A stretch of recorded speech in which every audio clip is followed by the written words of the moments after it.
جن علاقوں میں سیلاب آیا اور شدید سیلاب آیا وہ علاقے زرعی علاقے تھے. اب وہاں پر 2-3 میجر نقصان ہوئے. ایک تو وہاں کے لوگوں کا انحصار, ان کی لائف لائن, ان کا لائف سٹاک تھا.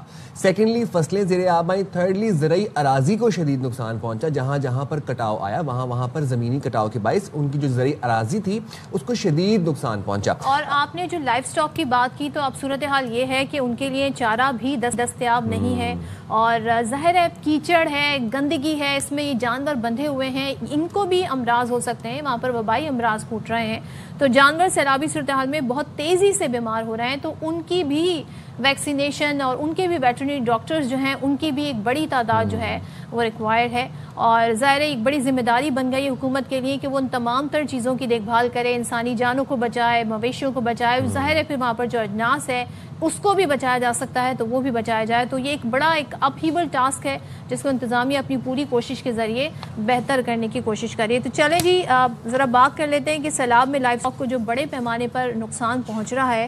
ہمارے ساتھ موجود ہے سید عاشق کرمانی, صوبائی وزیر livestock Punjab. Thank you so much Syed Ashiq Kirmani صاحب جوائن کرنے کے لیے. سب سے پہلے تو بتائیے گا نقصان کتنا ہوا ہے لائف سٹاک کا, اور اب تک رپورٹ جو ہوا ہے کیا اس سے زیادہ ہے یا کم ہے؟ تھینک یو جی اپنے پروگرام پہ دعوت دینے کے لیے. سیلاب کی دیکھیں جی صورتحال آپ کے سامنے ہے. یہ پہلی بار ہوا ہے کہ پنجاب میں 3 دریاؤں میں بیک وقت سیلابی ریلے آئے, اور اس سے جہاں پر بہت سارے لوگوں کو اپنا گھر بار چھوڑنا پڑا, وہاں پہ لوگوں کو اپنے جانوروں کو بھی اپنے ساتھ مختلف جگہ پہ لے جانا پڑا. اور پنجاب کے اندر ایگریکلچر کا 60% لائف سٹاک ہے. سو ایسے بہت سارے لوگ ہیں جن کے پاس زمین ہے یا نہیں, بلکہ ان کے پاس جانور ضرور ہیں جو ان کا لائیولی ہوڈ ہے, اور جانوروں سے ہی ان کی زندگی کا سلسلہ چلتا ہے. اب یہ ایک کریکٹ ایسٹیمیٹ لگانا کہ جانوروں کا نقصان کتنا ہوا ہے, یہ تو فلڈ فلوز کے اور پانی بیٹھنے کے بعد ہی لگایا جا سکتا ہے. لیکن جو ڈسپلیسمنٹ ہے وہ تقریباً 6 سے 7 لاکھ جانور جو ہیں وہ ڈسپلیس ہوئے ہیں. اب اس کے اندر بہت سارے جو افیکٹیز ہیں وہ مختلف روڈز پر بیٹھے ہیں, بہت سارے افیکٹیز جو ہیں وہ دریا کے بن پر بیٹھے ہیں, اور بہت سارے افیکٹیز ایسے ہیں جو اپنے رشتہ دار عزیز و اقارب کے پاس گئے ہیں. اچھا کرمانی صاحب بتائیے گا, گندگی ہے, پھر کیچڑ ہے, اور ہم دیکھ رہے ہیں کہ جو جانوروں کی نقل مکانی ہے اس میں شدید مشکلات کا سامنا ہے, تو چارے کی بھی شدید قلت پیدا ہوتی جا رہی ہے. اس صورتحال سے کیسے نمٹا جائے؟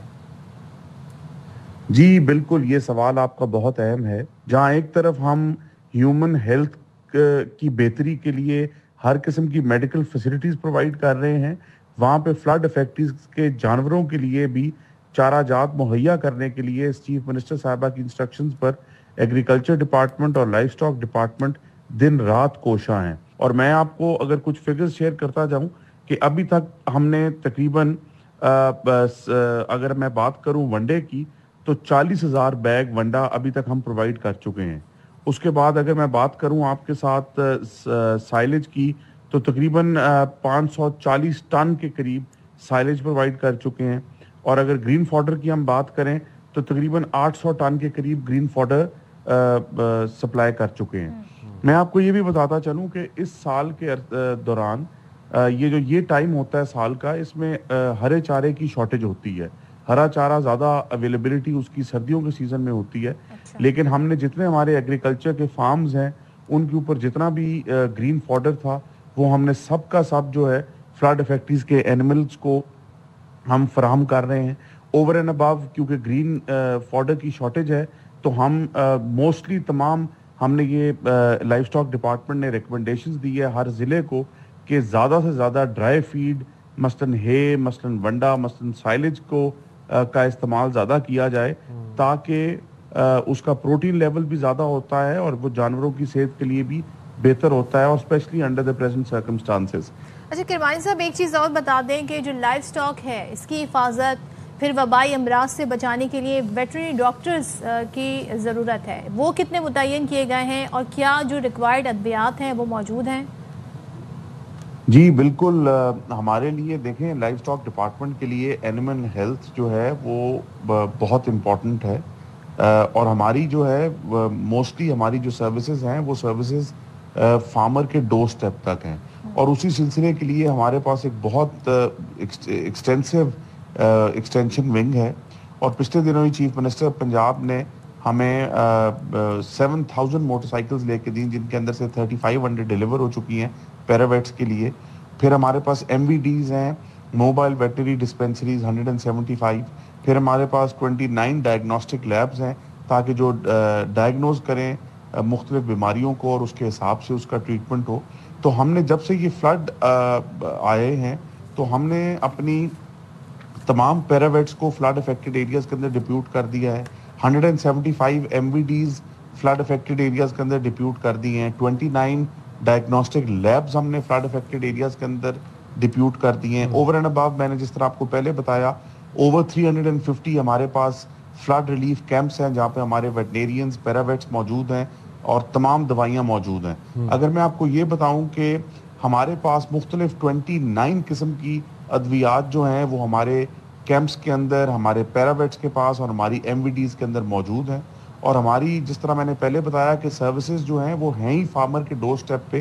اور ایسے حالات کے اندر تو ہمیں بہت واضح انسٹرکشن ہے اور وہ انسٹرکشن بڑی کلیئر ہے کہ چاہے وہ فوڈر کے لیے ہو، چاہے وہ میڈیکیشن کے لیے ہو، چاہے وہ ویکسینیشن کے لیے ہو، ہم نے فارمر تک جانا ہے. اور ہمارا لائف سٹاک ڈپارٹمنٹ الحمدللہ بہت پرو ایکٹیولی اس کے اوپر کام کر رہا ہے. اچھا کرمانی صاحب یہ بتائے گا کہ موسمیاتی تبدیلیوں کے باعث ہم دیکھ رہے ہیں کہ سیلاب ہر سال کا مسئلہ بنتا جا رہا ہے. اب مال مویشیوں اور دیگر لائف سٹاک کے حوالے سے آئندہ سال کے لیے کیا حکمت ہے، یہ کیا منصوبہ بندی کی گئی ہے؟ دیکھیں میں آپ کو یہ بتاؤں کہ اگلے سال کیا ہوگا کیا نہیں ہوگا یہ تو اللہ کی ذات جانتی ہے، لیکن ہم سب کو دعا کرنی چاہیے کہ ہمیں اپنے حفظ و امان میں رکھے اور دوبارہ اس طرح کی صورتحال کا سامنا نہ کرنا پڑے.